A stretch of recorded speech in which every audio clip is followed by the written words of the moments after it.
দর্শক, আশা করি সবাই ভালো আছেন। দর্শক দেখেন, এই হলো আমার বালু মাটিতে চাষকৃত বাংলাদেশ সেরা ঘাস বলা হয়। দেখেন, আমি 4 ফুট গ্যাপ দিয়ে ঘাস চাষ করছি, সেগুলো যাওয়ার মতো জায়গা নাই, এত পরিমাণ ফলন। এই যে 100% বালু, তারপরও খুব ভালো বৃদ্ধি পাইছে দর্শক।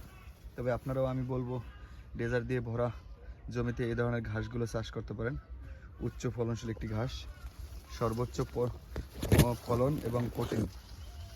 একবার চাষ করলে 7-8 বছরে এই ঘাসগুলো ফলন পাওয়া যায়।